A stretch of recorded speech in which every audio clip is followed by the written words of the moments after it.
कोल्हापूर विमानतळावर उपमुख्यमंत्री देवेंद्र फडणवीसांचं स्वागत करण्यात आलं। पुष्पगुच्छ देत देवेंद्र फडणवीसांचं स्वागत करण्यात आलं। खासदार धनंजय महाडिक आणि भाजपचे नेते सत्यजित कदम, राहुल आवाडे, भाजपचे महानगर अध्यक्ष विजय जाधव स्वागताच्या वेळी उपस्थित।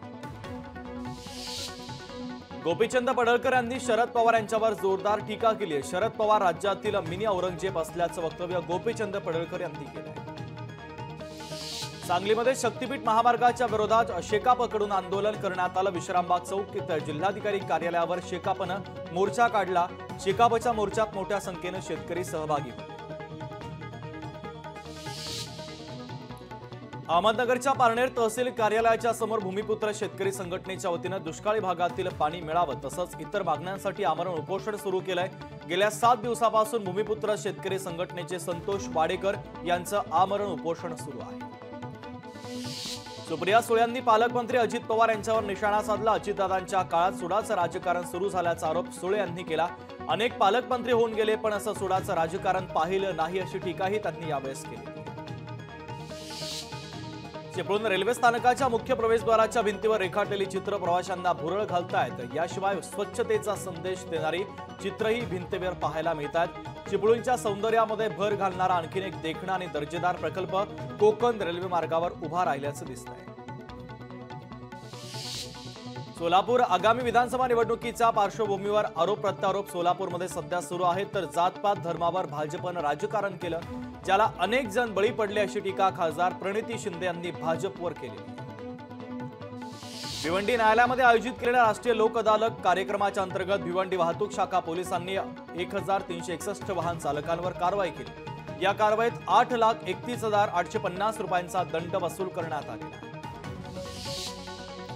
जालन्यामध्ये काँग्रेसच्या वतीनं कामगार कार्यालयावर मोर्चा काढण्यात आला। जालना जिल्ह्यात तालुका स्तरावर बांधकाम कामगारांना वस्तुसंच आणि सेफ्टी किटचं वाटप करण्यात यावं तसंच विविध मागण्यांसाठी शहराध्यक्ष महमूद शेख यांच्या अध्यक्षतेखाली मोर्चा काढण्यात आलेला आहे। महाराष्ट्रातील रत्नागिरी जिल्ह्यातील कर्दे गावाला कृषी पर्यटन श्रेणीमध्ये सर्वोत्कृष्ट पर्यटन गाव पुरस्कार प्रदान करण्यात आला। स्थानिक अर्थव्यवस्थेमध्ये महत्त्वपूर्ण योगदान देणाऱ्या कृषी पर्यटनाला चालना देण्याच्या प्रयत्नांसाठी कर्दे गावाला हा पुरस्कार प्रदान करण्यात आलेला आहे।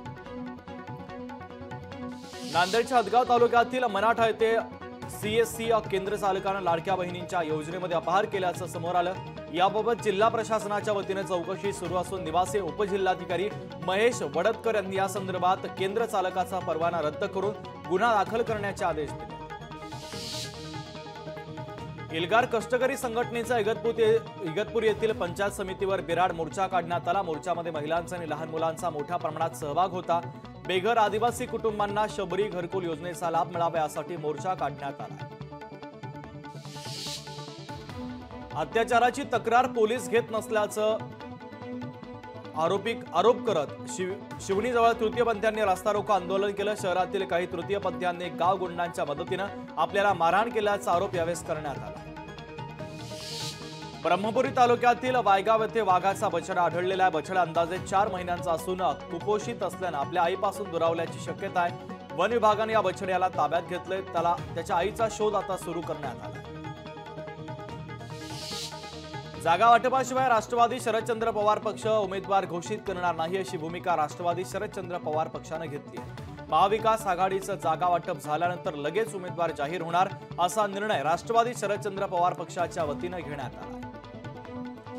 हिंगोलीमध्ये खासदार नागेश पाटील आष्टीकर यांच्या विरोधात आदिवासी समाज आक्रमक झाला। खासदार नागेश पाटील आष्टीकर यांनी मुख्यमंत्र्यांना धनगर समाजाला एसटी प्रवर्गातून आरक्षण देण्याच्या मागणीचं पत्र व्हायरल झाल्यानंतर हिंगोलीमध्ये आदिवासी समाजाने आक्रमक भूमिका घेतली।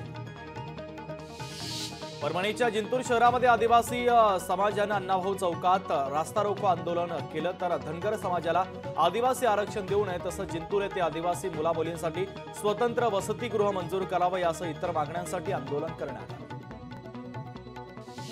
गोंदियाच्या आमगाव नगरपंचायतीला नगर परिषदेचा दर्जा देण्याची मागणी करण्यात आली। नगर परिषदेच्या मागणीसाठी तहसील कार्यालयाच्या समोर आंदोलन सुरू आहे तर मागण्या मान्य न झाल्यास तीव्र आंदोलनाचा इशारा देण्यात आला। बारामतीमधील माळेगाव सहकारी साखर कारखान्याच्या बैठकीमध्ये गोंधळ उडाला। स्टेजवर येऊ न दिल्यानं सभासदांनी गोंधळ घातल्याचं समोर आलं। पोलिसांच्या हस्तक्षेपानंतर सभा पुन्हा एकदा सुरू करण्यात आली।